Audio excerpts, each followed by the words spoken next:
ఓం ఐం హ్రీం శ్రీం శ్రీమాత్రే నమః. ఓం ఐం హ్రీం శ్రీం శ్రీమాత్రే నమః. ఓం ఐం హ్రీం శ్రీం శ్రీమాత్రే నమః. అంబరధరం విష్ణుం శశివర్ణం చతుర్భుజం ప్రసన్నవదనం ధ్యాయే సర్వవిఘ్నోపశాంతయే. అగజా ఆనన పద్మార్కం గజాననమహర్నిశం అనేకదంతం భక్తానాం ఏకదంతముపాస్మహే ఏకదంతముపాస్మహే. తల్లి నిన్ను దలంచి పుస్తకము చేతన్ భూనితిన్ నీవు నాయులంబందున నిల్చి జృంభణముగా నుక్తుల్ సుశబ్దంబుల్ శోభిల్లం పల్కుము నాదు వాక్కునను సంప్రీతిన్ జగన్మోహిని పుల్లాబ్జాప్టి సరస్వతి భగవతి పూర్ణేందు బింబాననా. హ్రీంకారాసన గర్భితానలశిఖాం సౌక్లీం కళాం బిభ్రతీం సౌవర్ణాంబరధారిణీం వరసుధా దహుతాం త్రినేత్రోజ్వలాం వందే పుస్తకపాశమంకుశధరాం సద్భూషితాం ఉజ్వలాం త్వాం గౌరీం త్రిపురాం పరాత్పరకళాం శ్రీచక్రసంచారిణీం. గురుబ్రహ్మ గురుర్విష్ణు గురుర్దేవో మహేశ్వరః గురుసాక్షాత్ పరం బ్రహ్మ తస్మై శ్రీ గురవే నమః. జ్ఞానానందమయం దేవం నిర్మలస్ఫటికాకృతిం ఆధారం సర్వవిద్యానాం హయగ్రీవముపాస్మహే. గురవే సర్వలోకానాం భిషజే భవరోగిణాం నిధయే సర్వవిద్యానాం దక్షిణామూర్తయే నమః.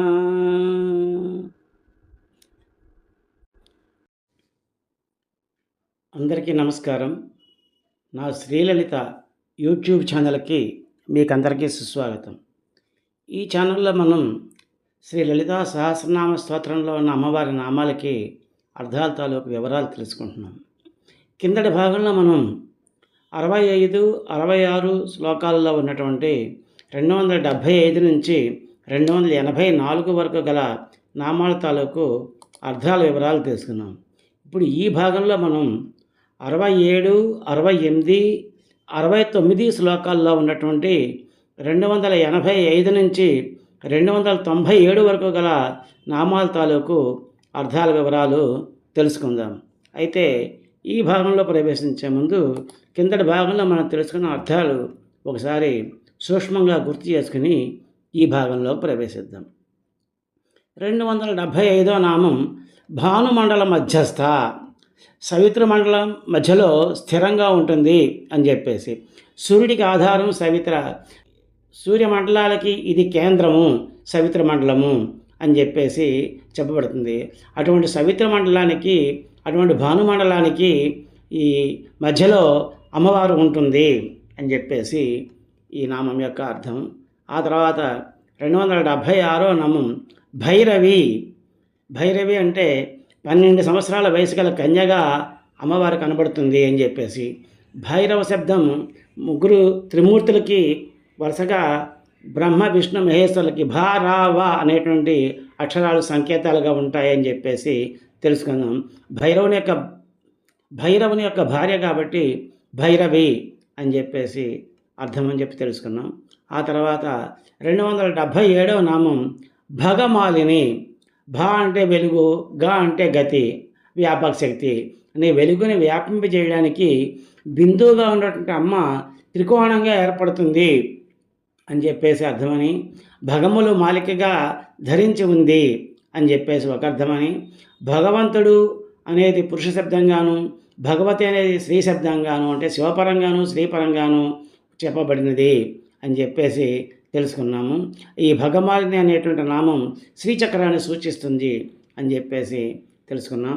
ఆ తర్వాత 278వ నామం పద్మాసన, పద్మాన్ని ఆసనంగా కలిగినటువంటి అమ్మవారు అని చెప్పేసి తెలుసుకున్నాము. పద్మం సృష్టికి చిహ్నం కాబట్టి సృష్టిలో ఉన్నటువంటి విధంగానే పొరలు పొరలుగా పద్మం వెచ్చుకుంటుంది అని చెప్పేసి, కాబట్టి అమ్మని పద్మాసన అంటారు అని చెప్పేసి తెలుసుకున్నాము. ఆ తర్వాత 279వ నామం భగవతి. భగం అంటే జ్ఞానం, వైరాగ్యం, త్రికోణం, యశస్సు, వీర్యం, క్రియాశక్తి, ఇచ్ఛ, ధర్మము, ముక్తస్థితి, శ్రీ అనేటువంటి అర్థాలు ఉన్నాయని చెప్పేసి వర్ణింపలేనటువంటి మహత్యాన్ని కలిగి ఉన్నది శ్రీమాత కాబట్టి అమ్మని భగవతి అంటారు అని చెప్పేసి తెలుసుకున్నాము. ఆ తర్వాత 280వ నామం పద్మనాభ సహోదరి. పద్మనాభుని యొక్క తోబుట్టువుగా ఈ శ్రీమాత ఉద్భవించింది అని చెప్పబడుతుంది. పద్మనాభుడు సృష్టికర్తకి మూలము ఆ శ్రీ మహావిష్ణువు, అతనితో ఎప్పుడూ ఉండేది ఆ పరమేశ్వరి అని చెప్పేసి తెలుసుకున్నాము. ఆ విధంగా వీరిని నారాయణ నారాయణి అని, విష్ణువు వైష్ణవి అని, ధర్మము ధర్మి అంటారు. ఒకే తత్వం నుంచి ఏకకాలంలో వీరిద్దరూ పుట్టడంతో వీరిద్దరిని తోబుట్టువులుగా భావిస్తారు. కాబట్టి పద్మనాభ సహోదరి అని అమ్మకి నామం వచ్చింది అని చెప్పి తెలుసుకున్నాము. ఆ తర్వాత 281వ నామం ఉన్మేష నిమిషోత్పన్న విపన్న భువనావళి. అంటే ఏంటన్నమాట, ఉన్మేషం అంటే కళ్ళు తెరవడం, నిమిషం అంటే కళ్ళు మూయడం. ఈ కళ్ళు మూసి కళ్ళు తెరిచే సమయంలో ఈ భువనాల్లో ఉత్పన్నం అంటే సృష్టి జరుగుతుంది, ప్రళయం జరుగుతుంటుంది.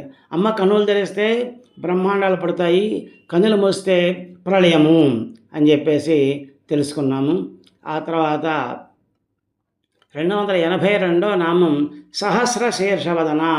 అనేకమైన శిరస్సులతో కూడినటువంటి ముఖములు కలిగినది అమ్మ అని చెప్పేసి అర్థము. అదే ఇంకో విధంగా చెప్పాలంటే ఈ ప్రపంచంలో ఉన్నటువంటి అన్ని ప్రాణుల యొక్క శిరస్సులు కూడాను అమ్మవారివే కాబట్టి సహస్ర శీర్షవదన అని చెప్పేసి చెప్పబడుతోంది అని చెప్పి తెలుసుకుందాము. 283వ నామం సహస్రాక్షి. అదేవిధంగానే అమ్మకి అనేకమైన కన్నులు ఉన్నాయి అని చెప్పేసి తెలుసుకున్నాము. అంటే ఆ అన్ని కన్నులతోటి ఆ అమ్మ ఈ లోకానాటనే చూస్తూ ఉంటుంది.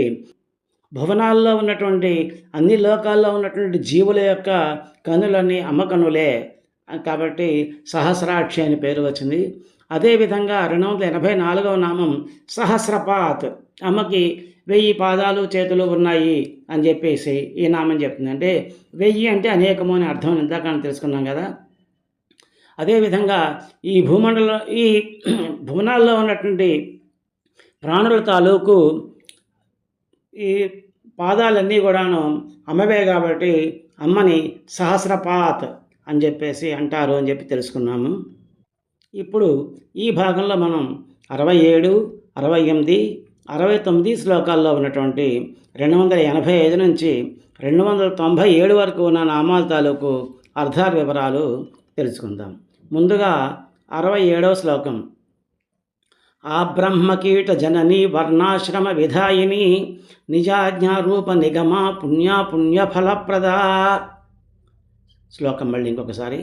ఆ బ్రహ్మకీట జనని వర్ణాశ్రమ విధాయిని నిజాజ్ఞారూప నిగమ పుణ్యఫలప్రదా.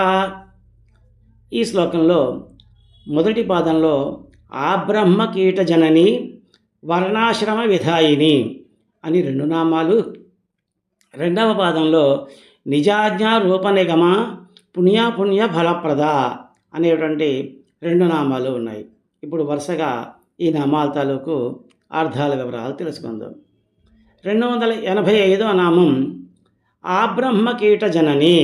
అంటే బ్రహ్మ మొదలుకొని సాలీడి వరకు ఉన్నటువంటి అన్ని జీవరాశులకి కూడాను ఆ పరమేశ్వరి తల్లి కాబట్టి ఆ బ్రహ్మకీట జనని అనేటువంటి ఈ నామం వచ్చిందనమాట. సృష్టిలోని తల్లులందరూ కూడాను అమ్మవారి యొక్క స్వరూపమే అని చెప్పేసి భావించాలి. అందుకే మాతృదేవో భవ అని చెప్పేసి చెప్పబడింది. కన్నతల్లిని నిర్లక్ష్యం చేస్తూ ఎన్ని పూజలు చేసినా ఏ విధమైన ఫలితం ఉండదు. అలాగే మాతృదేవో భవ, తర్వాత పితృదేవో భవ అంటే తండ్రి, ఆ తర్వాత ఆచార్య దేవో భవ గురువు దేవుడు అని చెప్పేసి ఈ వ్యాధిని చెప్తూ ఉంది. కీటకం అంటే సాలెపురుగు అని చెప్పేసి అర్థం చెప్పబడుతుంది అన్నమాట. కాబట్టి ఆ బ్రహ్మ నుంచి మొదలుపెట్టి సకల జీవరాశిని సృష్టిస్తూ సాలీడు వరకు అన్ని జీవరాశుల్ని ఆ అమ్మే సృష్టించింది. అంత పెద్ద బ్రహ్మ నుంచి అంత చిన్న జీవి వరకు కూడాను ఆ పరమేశ్వరుడు సృష్టించింది అని చెప్పేసి చెప్పబడుతుంది. ఈ జగత్తులో అనేకమైనటువంటి జీవరాశులు ఉన్నాయి. వాటిలో కొన్ని నడిచే ఉన్నాయి, కొన్ని పాకే ఉన్నాయి, కొన్ని ఎగిరే ఉన్నాయి, కొన్ని పరిగెత్తే ఉన్నాయి, కొన్ని గుడ్డిపెట్లే ఉన్నాయి, కొన్ని పిల్లల్ని కని పాలిచ్చి పెంచే ఉన్నాయి, కొన్ని నీళ్ళలో పెరిగే ఉన్నాయి, భూమి మీద పెరిగే ఉన్నాయి, నీళ్ళల్లోనూ భూమిలోనూ పెరిగేవి కూడా ఉన్నాయి, అలాగే విషజీవులు కూడా ఉన్నాయి. ఈ రకంగా 84 లక్షల జీవరాశి ఉంది అని చెప్పేసి చెప్పబడుతుంది. అందుచేత ఈ జీవులన్నిటికీ కారణభూతమైనది కాబట్టి ఆ పరమేశ్వరుని ఆ బ్రహ్మ కీటజనని అని చెప్పేసి చెప్తారు. ఆ తర్వాత నామం వర్ణాశ్రమ విధాయిని. వర్ణములు ఆశ్రమములు ఏర్పరిచి ఆ ధర్మాలని విధించింది. వర్ణాలకి ఒక రకమైన ధర్మాలు, ఆశ్రమాలకి ఒక రకమైనటువంటి ధర్మాలని ఆ పరమేశ్వరి విధించింది అని చెప్పేసి చెప్పబడుతుంది. వర్ణాలు 4, అలాగే ఆశ్రమాలు కూడా 4. వర్ణములు అంటే జీవుల యొక్క గుణ కర్మలను బట్టి 4 వర్ణాలు ఏర్పడతాయి అని చెప్పేసి శ్రీకృష్ణ పరమాత్మ భగవద్గీతలో కూడా చెప్పాడు. చాతుర్వర్ణం మయా సృష్టం గుణకర్మ విభాగశః అని చెప్పేసి శ్రీకృష్ణ పరమాత్మ చెప్పాడు. తపస్సు, స్వాధ్యాయము, పరులకు హితము ప్రధాన లక్షణంగా జీవించే వాళ్ళని బ్రాహ్మణులు అంటారు. కొందరు శౌర్యం, ధైర్యము, సాహస స్వభావాలు కలిగి ఇతరులను రక్షిస్తూ ఉంటారు కాబట్టి వాళ్ళని క్షత్రియులు అంటారు. ఇంకొందరు వినిమయ శక్తిని కలిగి సృష్టి సంపదని పెంచుతూ మానవ మేధస్సుని సంఘానికి ఉపయోగపడేటట్టుగా పనులు చేస్తూ ఉంటారు, వీళ్ళని వైశ్యులు అంటారు. ఇంకొందరు కేవలం వారి స్వభావంతో శారీరక శ్రమ చేసి ఈ శారీరక శ్రమ చేసుకుంటూ అన్ని పైన చెప్పినటువంటి వర్ణాలన్నిటికీ కూడాను వీరు సేవలు అందిస్తూ ఉంటారు కాబట్టి వీళ్ళని శూద్రులు అంటారు. ఈ విభజన ఇంతకుముందు చెప్పినట్టుగా గుణ కర్మ విభావంలో అంటే వాళ్ళు చేసే పనుల వల్ల కానీ ఇది కులానికి సంబంధం కాదు అని చెప్పేసి తెలుసుకోవాలి. కులాలు వేరు, వర్ణాలు వేరు. ఇప్పుడు ఏ కులంలో జన్మించిన వాళ్ళైనా కానీ స్వాధ్యాయం, పరహితం ప్రధాన లక్షణంగా జీవిస్తే వాళ్ళని బ్రాహ్మణులుగానే భావించాలి. అలాగే శౌర్య పరాక్రమాలు చూపించేవాళ్ళు ఏ కులంలో పుట్టినా కూడా వాళ్ళని క్షత్రియులుగానే భావించాలి. అలాగే ఎవరైతే సంపదను సృష్టిస్తూ మానవ మేధస్సుని సంఘం కోసం వినియోగిస్తుంటారో వారిని వైశ్యులుగానే భావించాలి. ఏ కులంలో పుట్టినా కూడా సేవలే చేసేవాళ్ళని శూద్రులుగానే భావించాలి. అంతేగాని ఈ వర్ణాలకి కులాలకి సంబంధం లేదు అని చెప్పేసి అందరూ తెలుసుకోవాల్సిన అవసరం ఉంది. అలాగే ఇంకొక ఇవి వర్ణాలంటే ఆశ్రమాలు ఉన్నాయి. వాటిని బాల్యము, కౌమార్యము, గృహస్థ, వానప్రస్థాశ్రమములు అని చెప్పేసి ఇవి 4 రకాల ఆశ్రమాలు జీవితంలో ప్రతి జీవికి ప్రతి మానవుడికి వచ్చేవి. బాల్యము, కౌమారము, గృహస్థాశ్రమము, వానప్రస్థాశ్రమము. ఈ విధంగా ఈ ప్రతి ఆశ్రమంలోనూ కొన్ని ధర్మాలు ఉంటాయి. ఆ ధర్మాలని వాళ్ళు పాటించి తెలాలి. ఈ విధంగా వర్ణాలకి ఆశ్రమాలకి కూడాను ఒక ధర్మాలను ఏర్పరిచి ఒక విధానాన్ని పెట్టింది కాబట్టి ఆ పరమేశ్వరిని వర్ణాశ్రమ విధాయిని అంటారు. ఆ తర్వాత 287వ నామం నిజాజ్ఞారూప నిగమ. అమ్మ యొక్క ఆజ్ఞల యొక్క రూపాలే వేదాలు. ప్రళయాన వేదాలు మహాచైతన్యము ప్రళయంలోకి వెళ్ళిపోతుంటుంది. మళ్ళీ ఎప్పుడైతే ఈ మహాచైతన్యము ఉద్భవిస్తుందో అంటే పుడుతుందో అప్పుడు వేదాలు మళ్ళీ బయటకు వస్తాయి. అమ్మ యొక్క ఇచ్చే వేదాలు. సంకల్పము ఋగ్వేదంగా భావించాలి. భావమయము చేతమయము అయినటువంటిది యజుర్వేదంగా భావించాలి. ఈ రెండింటికి ఆధారమైనటువంటిది సామవేదంగా భావించాలి. అవతరించేటువంటి సృష్టి అధర్వణ వేదంగా ఉంటుంది. ఈ విధంగా నిగములు అనగా వేదసారములైనటువంటి మంత్రాలు అని అర్థం తెలుసుకోవాలి. పూర్వపురాణంలో మమైవాజ్ఞ పరాశక్తిర్వేద సంజ్ఞా పురాతని ఋగ్యజు సామరూపేణ సర్గాదౌ సంప్రవర్తత అని ఉంటుంది. నా ఆజ్ఞలే పురాతనమైన పరాశక్తమైన రూపాలైనటువంటి వేదాలు ఋగు యజస్సు సామాలుగా అవి ఈ సృష్టిలో ప్రత్యక్షమయ్యాయి అని చెప్పబడుతుంది. వేదసారమైన మంత్రాలు తంత్రాలు కొన్ని, వేద విరుద్ధమైనవి కొన్ని కూడా ఉంటాయి. వైదిక తంత్రాలని నిగమములు అంటారు. ఆ పరమేశ్వరుడి ముఖం నుంచి ఇవి వచ్చాయి అని చెప్పబడతాయి. అలాగే కాపాలికాది మంత్రాలని తంత్రాలు అంటారు. వీటి శివుని అధోభాగం నుంచి వచ్చాయి అని చెప్పబడతారు. అవి వేద విరుద్ధాలు. శివుని యొక్క సజ్జోజాత ముఖం నుంచి కామికాది తంత్రాలు, వామదేవ ముఖం నుంచి దీప్తాదులు, అఘోర ముఖం నుంచి విజయాదులు, తత్పురుష ముఖం నుంచి వైరోచనాదులు, ఈశాన ముఖం నుండి ప్రోద్ఘీగాదులు అని 8 పుట్టాయి. ఈ విధంగా పుట్టాయి అని చెప్పబడతారు. అంటే పరమేశ్వరి యొక్క ఆజ్ఞా రూపాలే ఈ వేదాలు, కామికాది తంత్రాలను. ఆమె ఆజ్ఞానుసారం వేద మార్గాన్ని అనుసరించే వాళ్ళంతాగా ఆ నిబంధనల్ని అనుసరిస్తారు. కాబట్టి ఆ పరమేశ్వరిని నిజాజ్ఞా రూప నిగమ అని చెప్పేసి అంటారు. ఆ తర్వాత నామం 288వ నామం పుణ్య ఫలప్రద. జీవులు చేసే కర్మల్లో కొన్ని పుణ్యకర్మలు ఉంటాయి, కొన్ని అపుణ్యకర్మలు ఉంటాయి. అపుణ్యకర్మలు అంటే పాపకర్మలు. పుణ్యకర్మలకి పుణ్యానికి సంబంధించిన ఫలితాన్ని, పాపాలకి సంబంధించినటువంటి ఫలితాలని ఆ అమ్మ ఇస్తూ ఉంటుంది. కాబట్టి అపుణ్య ఫలప్రద అటువంటి ఆ ఫలాల్ని ఇస్తుంది. కాబట్టి ఆ అమ్మని పుణ్యాపుణ్య ఫలప్రద అంటారు. పుణ్యాత్ములు కాలాన్ని దేశాన్ని బట్టి వచ్చేటువంటి ఈ సుఖదుఖాలు, లాభ నష్టాలు, జయాపజయాలు, ఇటువంటి ద్వంద్వాలన్నింటినీ కూడాను స్థిరచిత్తంతో ఎదుర్కొంటారు. అదే అధర్మం ఆచరించే వారికి ఇలాంటివి ఏమన్నా వస్తే వాడికి మతి స్థిమితం ఉండదు, భయభ్రాంతులు కలుగుతాయి. రాగద్వేషాలు, కామక్రోధాలు, మదమాశ్చర్యాలు, ఈర్ష్య అసూయాలు, లోభమాహాలు ఇవన్నీ వీళ్ళని చేరతాయి, బాధిస్తూ ఉంటాయి.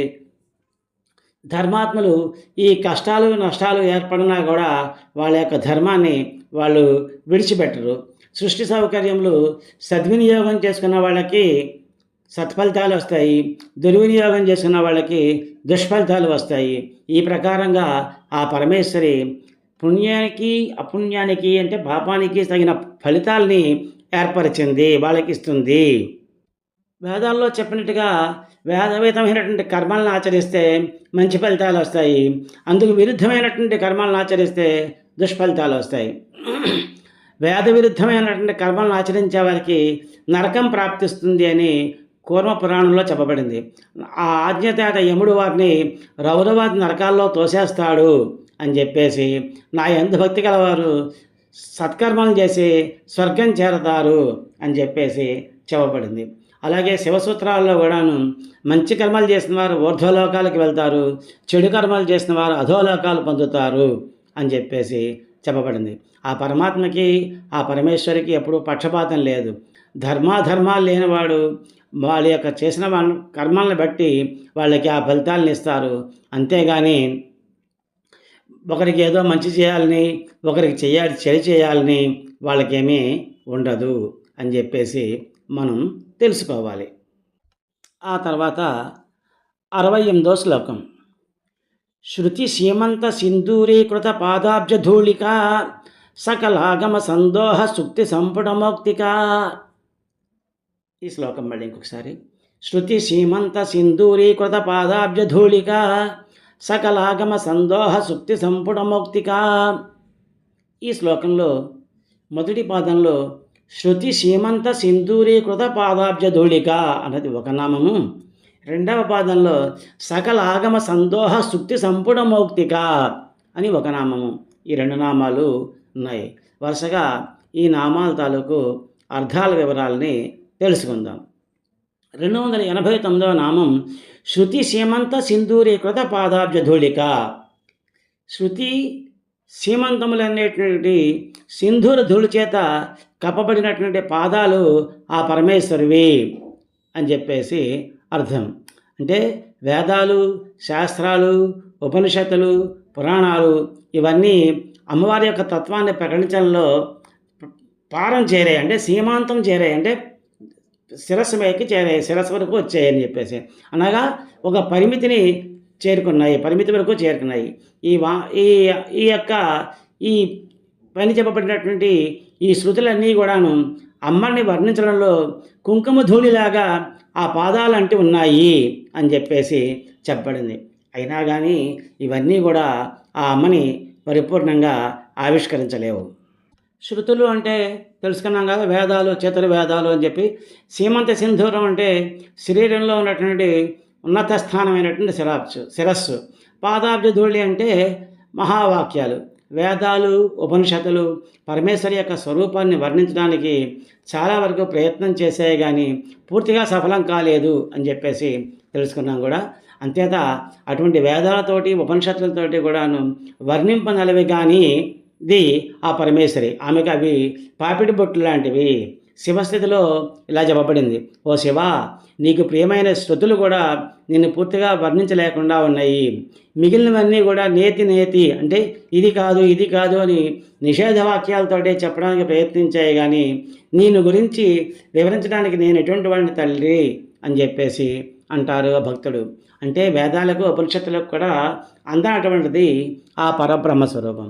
4 వేదాలకి కలిపి 1180 ఉపనిషత్తులు ఉన్నాయి. 1180 ఉపనిషత్తులు ఉన్నాయి. వాటిలో 108 మాత్రమే చదవదగినవి అని చెప్పి తేల్చారు. అందులో కూడా 10 ఉపనిషత్తులు చాలా ముఖ్యమైనవి అని చెప్పారు శంకర భగవత్పాదులు. ప్రతి ఉపనిషత్తు కూడాను ఏదో ఒక వేదానికి సంబంధించింది. ఈ 10 ఉపనిషత్తుల్లోనూ కూడాను ఐతరేయోపనిషత్తు అనేది ఋగ్వేదానికి సంబంధించింది. ఘటోపనిషత్తు, తైత్తరోపనిషత్తు అనేది కృష్ణ యజుర్వేదానికి సంబంధించినవి. ఈశావాస్యోపనిషత్తు ఉపనిషత్తు, బృహదారణ్యక ఉపనిషత్తు ఇవి 2 శుక్ల యజుర్వేదంలోవి. కేనోపనిషత్తు, ఛాందోగ్యోపనిషత్తు సామవేదంలోనివి. ప్రశ్నోపనిషత్తు, ముండకోపనిషత్తు, మాండుక్యోపనిషత్తు అనేవి అథర్వవేదంలోనివి. ఈ ఉపనిషత్తు అంటే కూడాను బ్రహ్మ విద్య అని చెప్పేసి చెప్పబడుతుంది. ప్రతి ఉపనిషత్తులోనూ కూడాను పరబ్రహ్మ యొక్క తత్వమే చెప్పబడింది. ఆ పరమేశ్వరుడు నిరాకారుడు, నిర్గుణ స్వరూపుడు, ఆది మధ్యాంతాలు లేనివాడు, శాశ్వతుడు, స్వతంత్రుడు, ధర్మము అధర్మం అనేటువంటి లేనివాడు, పక్షపాతం లేనివాడు, ఆనంద స్వరూపుడు, జీవుల యొక్క కర్మలను అనుసరించి వాళ్ళకి ఉత్తర జన్మల్ని ప్రసాదిస్తూ ఉంటాడు. సృష్టి స్థితి లయాలకి ఆయనే కారకుడు. ఈ సకల భువనాల్లో ఉన్నటువంటి పిపీలిక నుంచి బ్రహ్మ పర్యంతం ఆయన నిండి ఉన్నాడు. చరాచర జగత్తంతా వ్యాపించి ఉన్నాడు, సర్వవ్యాపి అని చెప్పేసి చెప్పబడిందనమాట. కాబట్టి ఆ అమ్మని శృతి సీమంత సింధూరీకృత పాదాబ్జధూళిక అంటారు. ఆ తర్వాత నామం 290వ నామం సకల ఆగమ సందోహ సుక్తి సంపుటం మౌక్తిక. సకల ఆగమ సందోహ సుక్తి సంపుటం మౌక్తిక అంటే అన్ని ఆగమాల యొక్క గుంపులు, సందోహం అంటే గుంపులు అనమాట. సుక్తి సంపుటం మౌక్తిక, అమ్మకి ముక్కుకి అలంకరించబడినటువంటి ముక్కు పుడకల అని చెప్పేసి చెప్పబడ్డాయి. ఇంతమంది అమ్మ ముక్కెర తారకల కాంతిని కూడా తిరస్కరించింది, నక్షత్రాల కాంతి కూడా అమ్మ ముక్కు ముందు దిగదుడిపే అని చెప్పారు. ఈ నామంలో వేదాల గుంపు అంతా కూడాను అమ్మ యొక్క ముక్కుతాలకు సంబంధించిన ఆభరణం అని చెప్పేసి, ఆ కాంతి ముత్యపు కాంతిలాగా ఉందని చెప్పేసి చెప్పారు. దాన్నే సోమాత్మక కాంతి అంటారు. సోమాత్మక కాంతి అంటే చంద్రుని వెన్నెల అన్నమాట. ఆ వెన్నెల ఎలా ఉంటుంది? ముత్యపు కాంతిలాగా ఉంటుంది. అదే సూర్యాత్మక కాంతి అంటే సూర్యుని యొక్క వెలుగు కాంతి ఎలా ఉంటుందంటే వజ్రపు కాంతిలాగా ఉంటుంది. ఈ సోమాత్మక కాంతి అనేటువంటిది మహాచైతన్యానికి సంకేతంగా చెప్పబడుతోంది. ఈ ఆగమాలన్నీ కూడాను పరబ్రహ్మని ప్రతిపాదించడానికి అరుంధతి న్యాయంలో చెబుతాయట. అంటే అరుంధతి నక్షత్రం ఆకాశంలో మనకి అతి చిన్న నక్షత్రం, అది కంటికి కనిపించదు. దాన్ని చూపించడానికి ముందుగా ఏం చేస్తారంటే సప్తర్షి మండలాన్ని చూపించి ఆ సప్తమర్షి మండలంలో ఆ చివరి 3 తోకలా వచ్చేటువంటి చుక్కల్లో ఉన్నటువంటి మధ్య చుక్క వశిష్ఠ మహర్షి అని చెప్పి దాని కింద అరుంధతి నక్షత్రం ఉంది అని చెప్పేసి అలా పెద్ద నక్షత్రాన్ని ముందు చూపి చెప్తారనమాట. అదేవిధంగా ఈ వేదాలు తటస్థ లక్షణాలను చూపించి పరబ్రహ్మని ప్రతిపాదిస్తున్నాయి. సమస్త వేదాలు అనే ముత్యాలతో కూర్చబడిన నాసాభరణంలాగా అమ్మవారికి ఉన్నాయి. అంతేగాని ఆ నాసాభరణంతోనే అంతేగాని ఆ వేదాలన్నీ కూడాను అమ్మవారి యొక్క స్వభావాన్ని పూర్తిగా చెప్పలేవు. ఆత్మని ఏదీ చేరలేదు అని చెప్పేసి చెప్పబడింది. ఆ పరమాత్మ సన్నిధికి కన్నులు పోలేవు, వాక్కు పోలేదు, మనస్సు పోలేదు. అదంతా ఆత్మ కూడా కన్నుల ద్వారా తెలుసు. ఆత్మ అంటే ఆత్మని కన్నుల ద్వారా మనం తెలుసుకోలేము. ఎందుకంటే అది కళ్ళకే దృష్టినిచ్చే శక్తి ఆ ఆత్మే. అలాగే చెవుల ద్వారా వినలేము. ఎందుకంటే ఆ చెవులకు వినికిడి శక్తిని ఇచ్చేది కూడా ఆ ఆత్మే, ఆ పరమాత్మే. ఆ రకంగా అవయవాల ద్వారా కానీ మనసు ద్వారా కానీ ఈ ఆత్మని మనం తెలుసుకోలేము. అలాగే మాటల ద్వారాను తెలుసుకోలేము, వేటి ద్వారాను తెలుసుకోలేము. ఇక్కడ మౌక్తికం అంటే మంత్రరాజం అనే ఇంకో అర్థం కూడా ఉంది. శ్రీ విద్యా మంత్రరాజాన్ని షోడశాక్షరి అంటారు. శ్రీ విద్యా మంత్రాన్ని సకల వేదల స్వరమని, పరమేశ్వరి స్వరూపమని, బ్రహ్మ విద్యా స్వరూపమని, దీని మించిన మంత్రం కానీ వేదసారం కానీ లేవని చెప్తారు. ఈ నామంలో వేదాలని చదివినప్పటికీ ఆ పరమేశ్వరి యొక్క ముక్కు పుడక మొదలైన ఆభరణాల గురించి తెలుస్తుంది, కానీ ఆమె యొక్క తత్వం తెలియదు. అంటే వేదాలు కూడా ఆ పరమాత్మ స్వరూపాన్ని పూర్తిగా ప్రతిపాదించలేవు అని చెప్పేసి చెప్పబడింది. తర్వాత 69వ శ్లోకం. పురుషార్థప్రద పూర్ణ భోగిని భువనేశ్వరి అంబికానాథి నిధన హరి బ్రహ్మేంద్ర సేవిత. శ్లోకం మళ్ళీ ఇంకొకసారి. పురుషార్థప్రద పూర్ణ భోగిని భువనేశ్వరి అంబికానాథి నిధన హరి బ్రహ్మేంద్ర సేవిత. ఈ శ్లోకంలో మొదటి పాదంలో పురుషార్థప్రద పూర్ణ భోగిని భువనేశ్వరి అనేటువంటి 4 నామాలు, రెండవ పాదంలో అంబిక అనాది నిధన హరిబ్రహ్మేంద్ర సేవిత అనేటువంటి 3 నామాలు, మొత్తం 7 నామాలు ఉన్నాయి. వరుసగా ఈ నామాల తాలూకు అర్థాల వివరాలని ఇప్పుడు మనం తెలుసుకుందాం.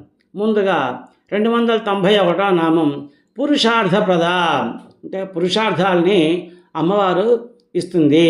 పురుషార్థాలు అంటే ధర్మ అర్థ కామ మోక్షాలు అనేవి వాటిని పురుషార్థాలు అంటారు. ఈ 4ంటిని పరిపూర్తి గావించి జీవుల్ని పరిపూర్ణం చేస్తుంది. అర్థకామాలు జీవులకు వారి యొక్క లోటు అసంపూర్తి వలన కలుగుతుంటుంది. అనుభవైకమైన విద్య నిజమైన విద్య. అనుభవం ద్వారా జీవులకి తప్పులు తెలుస్తాయి. అలాగే తాత్కాలికంగా శాశ్వతంగా తృప్తినిచ్చేవి ఏమిటో తెలుస్తాయి. అమ్మకి అందరూ సమానమే. ఎవరికి ఏం కావాలో అవి వాళ్ళకిస్తుంది. కోరికలను తీర్చడం, ధనవంతుల్ని చేయడం, సత్పురుషుల ద్వారా ధర్మాన్ని నేర్పడం, శిక్షణ ఇవ్వడం, ఇవన్నీ కూడా ఆ అమ్మ చేస్తూ ఉంటుంది. ఎవరైతే ఆ పరాశక్తిని అర్చిస్తూ ఉంటారో, ఆరాధిస్తూ ఉంటారో వాళ్ళ యొక్క పురుషార్థాలని ఆ పరమేశ్వరి తీరుస్తూ ఉంటుంది. శాస్త్రీయంగా పూజించినా కానీ అశాస్త్రీయంగా పూజించినా కూడా ఆ ముక్తి పొందుతారు. శాస్త్రీయంగా అంటే సమయ మార్గం అంటారు, అశాస్త్రీయం అంటే వామాచార మార్గం అంటారు. అర్చనం ద్వివిధం చైవ వామ దక్షిణ భేదత వేమేణ వా దక్షిణేన పూజనంతు యథారుచి అని చెప్పేసి చెప్పారు. అంటే ఏ రకంగా అయినా సరే అమ్మని అర్చించవచ్చు. ఆ త్రిపుర సుందరిని కనుక ఆరాధించకపోతే ఎవరికైనా కానీ భోగమోక్షాలు కలగవు అని బ్రహ్మపురాణం చెబుతుంది. ఉదయం పూట ధర్మం, మధ్యాహ్నం నుంచి అర్ధసాధన, సాయంకాలం దాటిన తర్వాత కామము, ఆ తర్వాత మోక్షము, రాత్రుల చివరి భాగంలో పరమేశ్వరుని ఉపాసించాలనే విషయాన్ని తెలుసుకోవాలి. పురుషుడే రుద్రుడు, అతడే పురుషార్థాలని ఇస్తాడు. అంటే ఈ విధంగా ధర్మ అర్థ కామ మోక్షాలు అనేటువంటి ఈ పురుషార్థాలని ప్రతి జీవి నెరవేర్చేటట్టుగా అవకాశాలు కల్పించి ఆ పురుషార్థాలని అందరికీ ప్రసాదిస్తుంది. కాబట్టి ఆ పరమేశ్వరుని పురుషార్థప్రద అంటారు. ఆ తర్వాత 292వ నామం పూర్ణ. పూర్ణ అంటే నిండుదనం. అమ్మ పూర్ణమైనది. పూర్ణము శూన్యములను గురించి ఆలోచించినప్పుడు దృశ్యము అదృశ్యము అంటే కనబడేది కనబడనది అనేటువంటి భావన వస్తుంది. ఏదైతే కనబడుతుందో అది పూర్ణము, ఏదైతే కనబడదో అది శూన్యం. చైతన్యం ఆధారంగా సూక్ష్మ దృష్టి, స్థూల దృష్టి ఏర్పడతాయి. సృష్టి, ఆది, వృద్ధి, అంతము ఇవన్నీ జీవులకే ఉంటాయి, కానీ ఆ పరమేశ్వరికి ఉండవు. కాబట్టి ఆ పరమేశ్వరిని పూర్ణ అంటారు. పరబ్రహ్మ స్వరూపం పూర్ణమైనటువంటిది. పూర్ణస్య పూర్ణమాదాయ పూర్ణమేవావశిష్యతే. పూర్ణం నుంచి పూర్ణం వస్తుంటుంది. అయినప్పటికీ పూర్ణయత్వం యొక్క పూర్ణత్వానికి లోటు రాదు. అటువంటి పూర్ణమైన పరబ్రహ్మ స్వరూపిణి ఆ పరమేశ్వరి. అంటే పరిణామము లేనటువంటిది, దేశకాలాలచే విభజింపబడినటువంటిది. కాబట్టి పూర్ణ అంటుంది. అది సంపూర్ణమైన పదార్థము. సృష్టికి ఆదిలోనూ అంతంలోనూ కూడా ఉంటుంది. జననము కానీ మరణము కానీ ఉండవు. వృద్ధి ఉండదు, క్షయము ఉండదు. సర్వాంతర్యామి. ఈ రకంగా సర్వము తానే ఉంటుంది. సకల ఐశ్వర్యప్రదాయినటువంటి పరమేశ్వరి పూర్ణ అని చెప్పబడుతోంది. అయితే పంచమీ తిథిని దశమీ తిథి స్వరూపంగా అమ్మవారిని వర్ణిస్తారు. అలాగే శుక్లపక్ష చతుర్దశి రాత్రి స్వరూపాన్ని పరమేశ్వరి అంటారు. శుక్లపక్ష చతుర్దశి రాత్రికి పూర్ణ అని పేరు కూడా ఉంది. అలాగే ఈ పూర్ణ అనేటువంటి పేరు పైన ఒక నది కూడా ఉంది. ఆ తర్వాత 293వ నామం భోగిని. సుఖము సౌఖ్యము యొక్క రూపాలు ఆ పరమేశ్వరి. అమ్మ ఆరాధనకి సుఖాన్ని, సౌఖ్యాన్ని, సకల సౌభాగ్యాల్ని ఇస్తుంది. మానవ జీవితం అంతా యోగమయం, భోగమయం, రోగమయం అని 3 రకాలు. రోగపీడితులు సత్యధర్మముల వల్ల నిలబడతారు. యోగులందు భోగులు ఉంటారు. యోగం లేని భోగము రోగాలకి మూలము అని చెప్పబడుతుంది. కర్తవ్యంలోని ఇష్టపడి చేసేవారి జీవితంలో సంపదలు ఉంటాయి. లేకపోవడంతో, ఉండడంతో, లేకపోవడంతో కూడాను వాళ్ళకి ఎటువంటి సంబంధం లేకుండా వాళ్ళు ఎప్పుడూ ఆనందంగానే జీవిస్తారు. కారణం వారి జీవిత విధానంలో వాళ్ళకి సత్యధర్మాల తాలూకు వైభోగం ఉంటుంది. కాబట్టి ఆ వైభోగాన్ని భోగిని అంటారు. భోగ సుఖ సాక్షాత్కార. సుఖ సాక్షాత్కారం కలిగింది భోగము. సుఖము ఆనందానుభవం. ఆ దేవి ఆనందమే స్వరూపంగా ఉంది. కాబట్టి ఆ పరమేశ్వరిని భోగిని అంటారు. భోగాలు మొత్తం 8 రకాలు.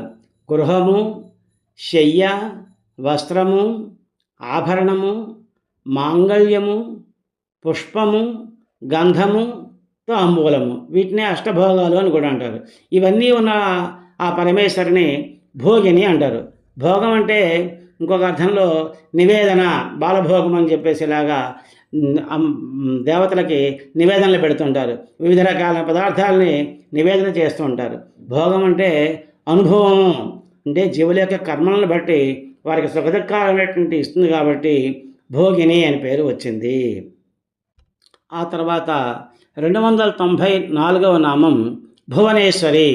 ఈ 14 లోకాలతో కూడినటువంటి భువనాలకి ఈ పరమేశ్వరి ఈశ్వరి. భువనం అంటే 7 అధోలోకాలు, 7 ఊర్ధ్వలోకాలులో ఉండేటువంటి సృష్టి. ఆ లోకాల యొక్క జీవుల స్వభావము, ప్రాణము, రూపాలకు అమ్మ ఆధారం. రూపము, రంగు, శబ్దము, అంకె అనేటువంటి ఈ 4 అంశాల ఆధారంగా వాటిని అధిష్ఠించి ఉండి అమ్మ 5వదిగా ఉండి అన్నిటి యందు ఆధిపత్యాన్ని పొంది ఉంటుంది. చతుర్దశ భువనాలకి ఆ పరమేశ్వరి అధిపతి, ఈశ్వరి అంటే పాలించేటువంటిది. భువనం అంటే ప్రపంచము, లోకము, భూమి, స్వర్ణము, ప్రాణి, నీరు, జలము, ఆకాశము అని అర్థాన్ని. ఈ 14 లోకాలకి ఈశ్వరి కాబట్టి ఆ పరమేశ్వరి భువనేశ్వరి అనబడింది. వీటిలో ఇందాక తెలుసుకున్నాం అధోలోకాలు 7, ఊర్ధ్వలోకాలు 7 ఉంటాయని చెప్పేసి. అవి ఏమిటో ఇప్పుడు తెలుసుకుందాం. అధోలోకాలని అతల, వితల, సుతల, తలాతల, రసాతల, మహాతల, పాతాళ లోకాలు అంటారు. ఇవన్నీ భూమికి అడుగున ఉంటాయి. అలాగే ఊర్ధ్వలోకాలు భూలోకంతో మొదలుపెట్టి పైకి 7 లోకాలు ఉంటాయి. అవి భూలోకము, భువర్లోకము, సువర్లోకము, మహాలోకము, జనలోకము, తపోలోకము, సత్యలోకము. ఈ లోకాలన్నిటికీ కూడా ఆ పరమేశ్వరి ప్రభువు కాబట్టి, పరిపాలించేది కాబట్టి ఆ పరమేశ్వరిని భువనేశ్వరి అంటారు. ఆ తర్వాత నామం 295వ నామం అంబిక. అంబిక అంటే జగన్మాత అని అర్థం. మాతృభావమైనటువంటిది ఏదైతే ఉందో అది నిర్మలమైనటువంటి ప్రేమని కలిగి ఉంటుంది. తల్లి ప్రేమను మించిన ప్రేమ ఉండదు కదా. మహోన్నత వ్యక్తులే ఇతరుల పిల్లల్ని తమ పిల్లలతో సమానంగా చూస్తుంటారు. దానికి ఉదాహరణ చెప్పాలంటే కుంతి, ద్రౌపది మొదలైన వాళ్ళని చెప్పుకోవచ్చు. కుంతీదేవి తన పిల్లల్ని, తన సవితి పిల్లలైనటువంటి నకుల సహదేవుల్ని కూడాను సమానంగానే ఎప్పుడు చూసింది. అలాగే ద్రౌపదీదేవి కూడా తన పిల్లలతో పాటు అందరి పిల్లల్ని కూడా మిగతా తన యొక్క సవితుల యొక్క పిల్లల్ని కూడాను సమానంగానే చూస్తుంది. అంతేకాకుండా ఇంకా విశాలమైనటువంటి హృదయం కలిగి ఉంది. తన యొక్క కురుక్షేత్రం తర్వాత తన కుమారులైనటువంటి ఉప పాండవులందరినీ కూడాను అశ్వత్థామ చంపేస్తే ఆ శ్రీకృష్ణ పరమాత్మ అర్జునుడు వెళ్ళి అశ్వత్థామని బంధించి తీసుకొచ్చి ద్రౌపది ముందు నిలబెడతారు. అలా నిలబెట్టినప్పుడు ఆ ద్రౌపది ఉంటుంది, అందరూ ఇతన్ని చంపేయండి, మన పిల్లల్ని చంపేశాడు, చంపేయండి చంపేయండి అని అంటూ ఉంటాడు భీముడు మొదలైన వాళ్ళందరూ కూడాను. అంటే అప్పుడు ఆ ద్రౌపది అంటుంది, వద్దు, నాకు కలిగినటువంటి గర్భశోకం ఏదైతే ఉందో అది ఆ అశ్వత్థామ తల్లి అయినటువంటి కృపకి రావడం నాకు ఇష్టం లేదు, అందుకని చెప్పేసి అతన్ని చంపొద్దు, వదిలిపెట్టేయండి అని చెప్పేసి వదిలిపెట్టి పంపించేస్తుంది. దాన్నే మాతృభావము అంటారు. జీవుల సృష్టి జీవుల యొక్క మేలు కోరేటువంటి తల్లి కాబట్టి అంబిక అని చెప్పేసి ఆ పరమేశ్వరిని అంటారు. అంబిక అంటే ఒక రకమైన సిద్ధి, ఆకాశము, నిద్ర, రాత్రి అనేటువంటి అర్థాలు కూడా ఉన్నాయి.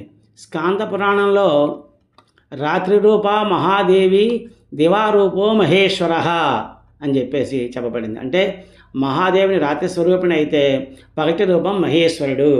మాయ అనే పదాన్ని నిద్ర అనే లోకంలో వ్యవహరిస్తూ ఉంటారు. దేవీ భాగవతంలో మధుకైటభ సంహారానికి ముందు బ్రహ్మ వేదాలు చదువుతూ ఉంటాడు, విష్ణుమూర్తి నిద్రావస్థలో ఉంటాడు. అది మామూలు నిద్ర కాదు, యోగ నిద్ర.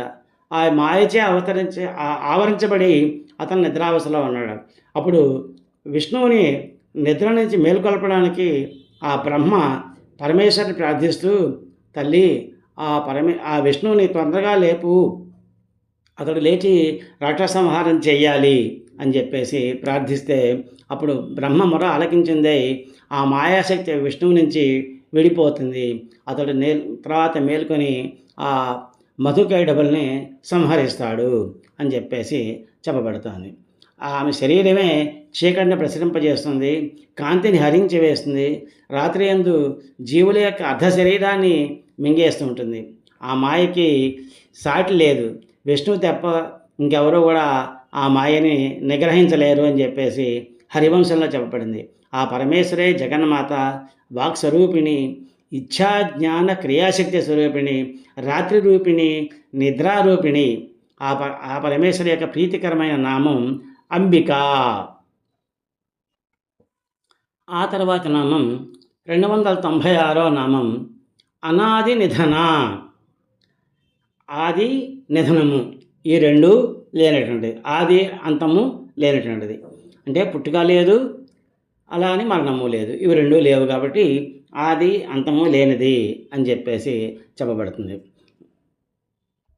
ఆదిర్జన్మ నిధనం వినాశ తద్వయం యశ నవిద్యతే సహ అనాథి నిధన అని అర్థం. అంటే జనన మరణాలు లేనటువంటిది, నిత్యము సత్యము అయినటువంటిది, ఏ రకమైనటువంటి వికారాలు లేనటువంటిది.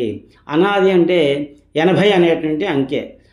సంస్కృతంలో ప్రతి పదానికి, ప్రతి అక్షరానికి ఒక సంఖ్యారూపం ఉంటుంది. దా అనేది 8, ఆ అంటే 0, మొత్తం 80. ఇవి అమృత విఘాతాలు అంటారు, మరణ సాధనాలు. అటువంటి మరణ సాధనాలు లేనటువంటిది ఆ పరమేశ్వరి. మరణ సాధనాలు 2 రకాలు. ఒకటి పాశము, 2 వధ. వీటిలో పాశములు 52, వధ 28 రకాలు, మొత్తం కలిసి 80 రకాలు. ఈ మృత్యు సాధనాల నుంచి తన యొక్క భక్తుల్ని కాపాడే పరమేశ్వరిని అనాథ నిధన అంటారు. దేవీ భాగవతంలో సంహారం కోసం, తారకాసుర సంహారం కోసం దేవతలు ఆ పరమేశ్వరిని ప్రార్థిస్తారు. అప్పుడు ఆమె వారికి దర్శనం ఇస్తుంది. నైవచోర్జం తిర్యక్చ నమధ్యే పరిజగ్రభాత్ ఆద్యంతం రహితం తత్ సహస్రాద్యంగ సంయుతం. పైన క్రింద నడుము అడ్డం అనేటువంటి తేడా లేవు, దానికి ఆది అంతా లేవు, కాళ్ళు చేతులు లేవు అని చెప్పేసి అర్థం. అలాగే పోతన గారి భాగవతంలో గజేంద్రుడు శ్రీహరిని ప్రార్థిస్తూ అన్ని రూపులు నీ రూపమైన వాడా, ఆది మధ్యాంతములు లేక అలరువాడా అని చెప్పేసి కీర్తించారు. అలాగే ఈ విధంగా జన్మ మృత్యు జరాదులు ఆద్యంతాలు లేనిది పరమేశ్వరి కాబట్టి అనాథి నిధన అని చెప్పబడుతోంది. ఆ తర్వాత నామం హరిబ్రహ్మేంద్ర సేవిత. విష్ణువు, బ్రహ్మ, ఇంద్రుడు, దేవేంద్రులు ఇటువంటి దేవత అందరితోటి కూడాను ఆ పరమేశ్వరి పూజింపబడుతుంది. వీళ్ళంతా కూడా ఆ అమ్మ నుంచి వచ్చిన వాళ్ళే. కాబట్టి అమ్మ ఇచ్చినటువంటి కార్యాలని నిర్వర్తిస్తూ అమ్మను సేవిస్తూ ఉంటారు. మహాచైతన్యం నుంచే త్రిమూర్తులు అంటే బ్రహ్మ విష్ణు మహేశ్వరులు, ద్వాదశాదిత్యులు అంటే 12 మంది సూర్యులు, ఏకాదశి రుద్రులు, అష్టవసువులు, అశ్విని దేవతలు, కుమారులు, ప్రజాపతులు, సప్త ఋషులు, మనువులు, కాలం ఇవన్నీ ఏర్పడ్డాయి. ఈ విధంగా 72 అంశాలు ఆ మహాచైతన్యం అమ్మ యొక్క చైతన్యం నుంచి వచ్చాయి అని చెప్తారు. అంటే ఈ ప్రకారంగా అమ్మని కనుక ఆరాధించినట్టయితే ఆ వచ్చినటువంటి ఆ సకల దేవతల్ని ఆరాధించినట్టే అవుతుంది అని చెప్పేసి చెప్పబడుతుంది. దేవీ భాగవతంలో బ్రహ్మ విష్ణు సదా శంభుర్వాసవో వరుణో యమః వాయురగ్ని కుబేరశ్చ త్వష్ట పురుషాశ్వినో భగః ఆదిత్య వసనో రుద్ర విశ్వే దేవ మరుద్గణా సర్వే ధ్యాయంతే తాం దేవి సృష్టిశ్చిత్యంచకారిణీం అని చెప్పబడింది. అంటే బ్రహ్మ, విష్ణువు, శంభుడు, రుద్రుడు, ఇంద్రుడు, వరుణుడు, యముడు, వాయువు, అగ్ని, కుబేరుడు, త్వష్ట, పురుషుడు, అశ్విని దేవతలు, భగుడు, ఆదిత్యుడు, వసువులు, రుద్రుడు, విశ్వే దేవతలు, మరుద్గణాలు ఇలా అందరూ కూడాను ఈ సృష్టి స్థితి లయకారి అనేటువంటి ఆ పరమేశ్వరుని ధ్యానిస్తూ ఉంటారు. లోకంలో ధనం కావాలంటే డబ్బు ఉన్నవాడిని అడగాలి, అంతేగాని అడుక్కునేవాడిని అడిగితే వాడేమిస్తాడు? అలాగే ఈ బ్రహ్మ, విష్ణువు మొదలైన వాళ్ళంతా కూడాను ఆ పరమేశ్వరు దగ్గర నుంచే తీసుకుంటారు. కాబట్టి వారికి కావాల్సింది ఏదైతే ఉంటుందో అది దానికోసం ఆ పరమేశ్వరుని ఆశ్రయిస్తారు. అలాంటప్పుడు వాళ్ళని ఆశ్రయించిన కన్నా ఆ పరమేశ్వరుని ఆశ్రయించినట్టయితే అన్ని సిద్ధులు ఆమె ప్రసాదిస్తుంది అని చెప్పబడుతుంది. కేనోపనిషత్తులో దేవతలకు ఉమాదేవి సాక్షాత్కరించి ఆ పరబ్రహ్మాండ తత్వాన్ని చూసినందువలనే అగ్ని, వాయువు, ఇంద్రుడు మిగిలిన వాళ్ళకన్నా గొప్పవాడు అవుతారు. ఆ తత్వాన్ని ముందుగా చూసిన ఇంద్రుడు దేవతలకు రాజు అయ్యాడు అని చెప్పబడుతుంటుంది. ఆ పరమేశ్వరుని సేవించే హరిహర బ్రహ్మాదులు తమ పదవులు అలంకరించారు. వారందరి చేత సేవింపబడుతుంది కాబట్టి ఆ పరమేశ్వరిని హరిబ్రహ్మేంద్ర సేవిత అంటారు. ఇంతవరకు ఈ భాగంలో తెలుసుకున్నాం. వచ్చే భాగంలో మరికొన్ని శ్లోకాల్లో ఉన్నటువంటి మరికొన్ని నామాల తాలూకు అర్థాల వివరాలు తెలుసుకుందాం. ఓం ఏతత్సర్వం శ్రీ లలితా పరమేశ్వరి చరణారవిందార్పణమస్తు. స్వస్తి.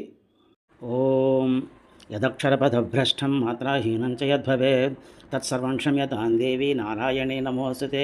విసర్గబిందుమాత్రాణి పదపాదాక్షరాణి చ న్యూనాని చ అతిరిక్తాని క్షమస్వ పరమేశ్వరి. కాయేన వాచ మనసేంద్రియైర్వా బుద్ధ్యాత్మనా వా ప్రకృతే స్వభావాత్ కరోమి యజ్జత్ సకలం పరస్మై నారాయణాయ ఇతి సమర్పయామి. శ్రీమన్నారాయణాయ సమర్పయామి. సర్వే భవంతు సుఖినః, సర్వే సంతు నిరామయాః, సర్వే భద్రాణి పశ్యంతు, మా కశ్చిత్ దుఃఖభాగ్ భవేత్. శ్రియః కాంతాయ కళ్యాణనిధయే నిధయేర్ధినాం శ్రీవేంకటనివాసాయ శ్రీనివాసాయ మంగళం. మంగళం కౌసలేంద్రాయ మహనీయ గుణాత్మనే చక్రవర్తి తనుజాయ సార్వభౌమాయ మంగళం ఉమాకాంతాయ కాంతాయ కామితార్థప్రదాయినే శ్రీగిరీశాయ దేవాయ మల్లినాథాయ మంగళం. ఓం ఏతత్సర్వం శ్రీ ఉమామహేశ్వర శ్రీ లలిత పరమేశ్వరి చరణారవిందార్పణమస్తు.